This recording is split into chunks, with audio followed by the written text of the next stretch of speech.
So Emma, tell us please more about DDoSecrets. What is this group company, how it was founded, and what people work there? So we're a small collective. DDoSecrets is a small collective of transparency activists that wanted to make sure that as much information as possible was available to everyone who needed it. A lot of information has a tendency to disappear over time and become very difficult for journalists or historians to access it. Portions of the newest release, The Dark Side of the Kremlin, included several files which were essentially impossible to access even for the people who know about it. And what was the main purpose of publishing this Dark Kremlin documents? What you wanted to say, what you wanted to do by that? We simply want to make sure that the information is available to the people who need it. In some instances, it may be surprising to people or provide important insights, and in other instances, it may simply confirm what people already suspected. But in any event, the information speaks for itself, and we release it without any agenda other than wanting people to be able to access it.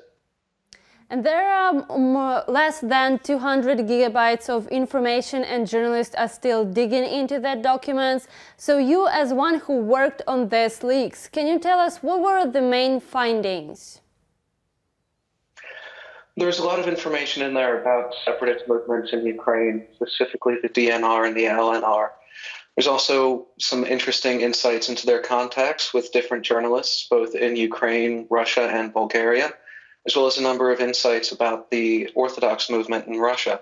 A lot of that, especially the latter, came from the most recent leak, which was the Frolov leaks, which is one of the largest and also extends from 1997 through 2016.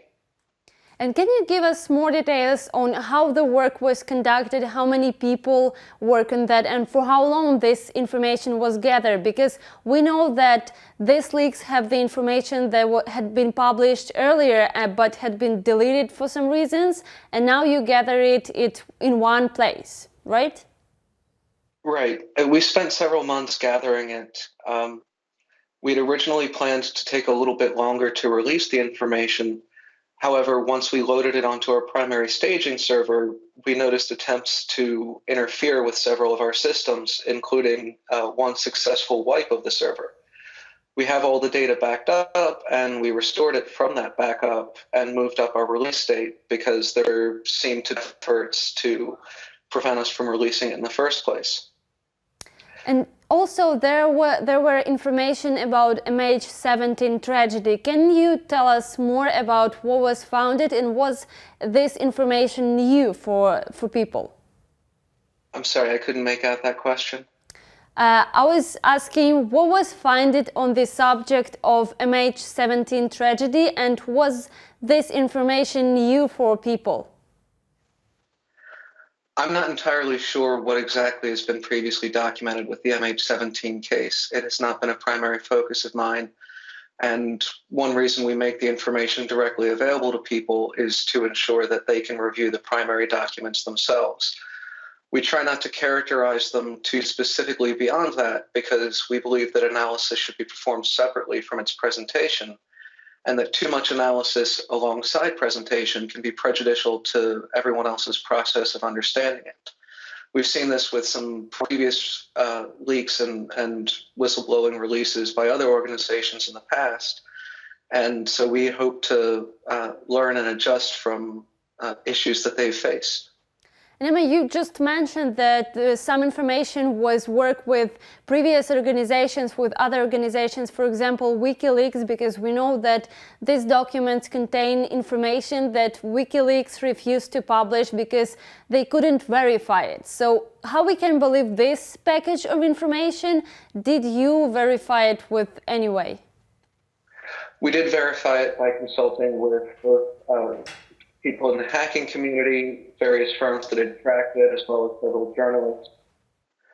The WikiLeaks platform, as far as we know, did not reject this specific material. What they seem to have rejected was the 2014 or 2015 Russian Interior Ministry hack, nor did they say that they couldn't verify that. That was in a later response that they gave to foreign policy.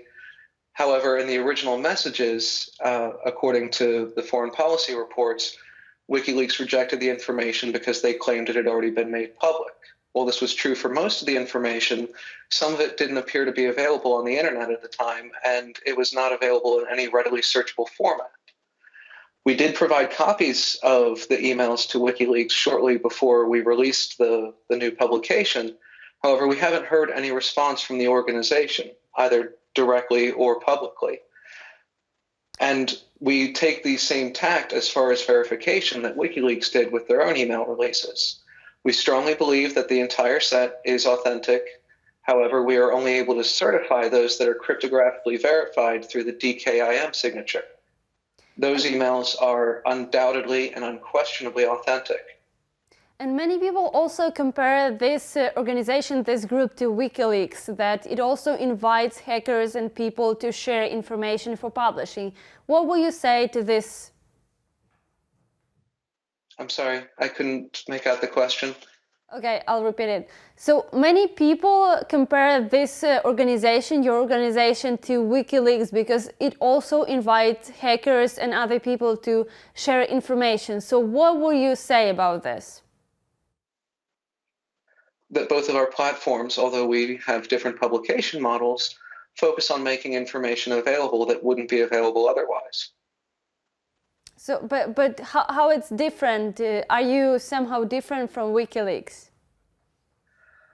Well, again, our publication model at this point is rather different as we release the bulk sets of raw data, whereas WikiLeaks, although they have done this with some of their releases, focuses more on making it immediately searchable online. We have converted this new release into a series of databases, which we hope to be able to make available soon and coordinate with various journalists and researchers on their use. However, that is not our primary focus as an organization. It's simply to make the information available to people in its raw format. Also, there is an opinion that such leaks are profitable for some people, some politicians, maybe governments, because we all remember the hacks of Democratic Party. So what will you say about this leak? Can we trust it? Can we trust the leak? Yeah. Well, again, we strongly believe that all of the information is valid and much of it has been authenticated through DKIM signatures. The rest through context and responses that we've received from people, as well as our contacts with people both in the hacking community and various researchers, leave us no reason to doubt the authenticity of the entire cache. The data speaks for itself at the end of the day. And finally, what impact do you expect from this leak? Maybe political, economical, or maybe some impact in investigations regarding MH17, for example? What are your expectations? We expect that it will empower researchers and journalists by giving them access to the information in its raw format and in ways that they can make it searchable themselves. We don't expect it to cause any immediate revolution anywhere or big political upheaval. Rather, we expect it to provide specific details about how different groups operate and organize themselves, specifically their influence operations, both overt and covert.